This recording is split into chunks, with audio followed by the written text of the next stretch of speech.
2014 Chevy Sonic with a 1.8 liter. This will work for a variety of years in 1.8 liters. Valve cover gasket right here. Why are we doing the valve cover gaskets? Well, it's leaking oil into the spark plugs right here. We'll be changing the spark plugs as well. This motor has 100,000 miles on it. Customer states have never been changed. So we went with the AC Delco. Where's the part number? So I can give it to you guys. Right there. These are the original spark plugs that went in there. Iridium. Let's get to work. You're gonna need some e-torque sockets. They do sell them at all the parts stores and tool stores. They're these. They look like inverted Torx. This clips onto here. We're gonna get that out of the way. Same story here. These just clip in. And then of course we have this wiring harness sitting in this little valley. Pretty simple. This cover pops right off, exposes your coil pack here. Couple of Torx bits here. Unclip this, push the orange tab backwards, and then press down on the black tab, and it comes out this way. Let's get to work. We got our valve cover off, and you want to be really gentle with these because they're not the toughest. Here's our old gasket. Gonna pull out new gasket. It's gonna slide right in. We're gonna hit this with some light brake cleaner on the sealing grooves. Sit down in there, you know, get all that oil out of there. This is where the gasket failed, was right here and was putting oil. I already wiped this down with a rag, but not on our circular seals here. You can see where it has been leaking. Oil's pooled up right here in this plug. Before I took the valve cover off, I gave it a good blow down with the air hose because there was a bunch of debris sitting in these corners and ledges, a little bit of mice stuff. Good idea to do an oil change afterwards in case you get any debris down in there. You can see these cams are looking nice and pretty. 100,000 miles. Got our gasket remover tool. I'm gonna put my lightest gasket disc on there and just kind of hit right up in here, but you can see it's already pretty clean just with a wet rag wipe. Get it nice and clean for your new mating surface. I don't know if I mentioned, but there's a clip. Wait for the semis to go by. There's a clip that goes in here that unplugs. That's your PCV right there on that end. I undid a couple of wiring harnesses. You pull the yellow clip back, then it'll pull out, just to give me more room with this electrical for cleaning and putting the valve cover back on squarely. Want it to fit right down on there nice and smooth with nothing in the way. All right, let's get to cleaning. All right, I'd say that's clean enough for government work. We got our gasket prepped, cleaned out the inside of here. Looks like there's a little bit of like black RTV right there. I'm gonna follow suit and put a little bit, just a little dabski in those two corners. Ready to plop this cover on there, nice and square.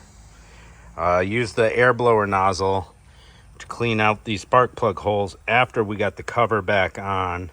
That way, you know, anything that's inside there doesn't blow out into the open head. All right, we got all our bolts snugged down. And then there is a torque sequence and spec for this. I'm not gonna look it up. We're gonna go crisscross applesauce from the inside out.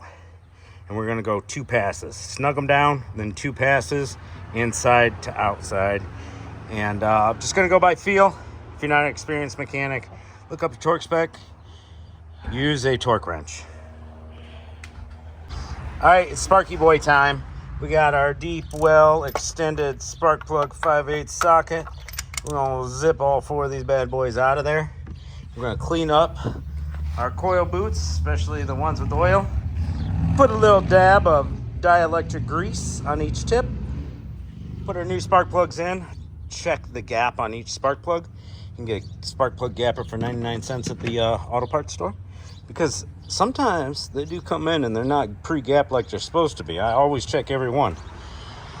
And yeah, throw our Sparky Boys on. Don't forget to clip your PCV back in.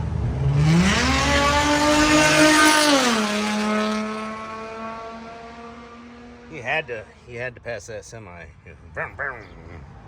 Anyways, clipped my wiring harnesses back in. Left this loose because it's easier to feed the wiring harness through, and clip that in last. We're gonna put our coil pack back on. Torque those. What size were those? That torque. T40. Torque our two T40s down. There's a torque spec on that too, because it goes through the cover and, you know, squishes that gasket. You know what I'm saying? So yeah, easy peasy. Spark plug gapper right there. Customer states spark plugs have never been changed. 100,000 miles. Let's see how they held up, guys. Oh no! Dropped my magnet. Don't look too bad. That's what was holding on so tight to those boots. It's like it burnt to the plug or something. But yeah, spark gap range looks really small on the first one. Let's grab our magnet. Ugh.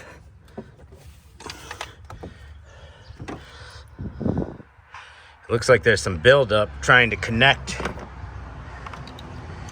the nodes in that heat range.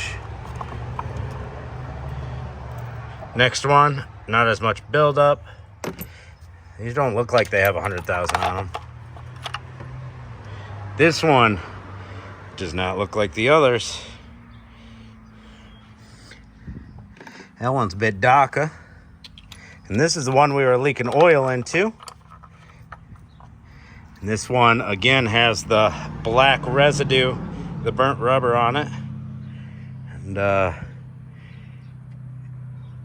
one probably looks the best. All right, let's figure out what our gap is.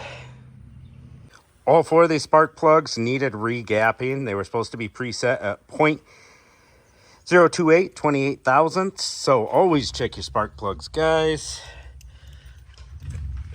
Did I show you guys that 99-cent gapper? I don't know. It's 99 cents, guys.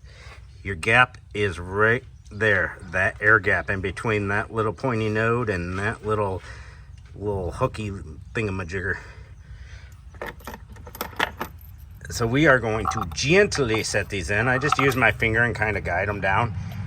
You don't want to slam them down into the chamber.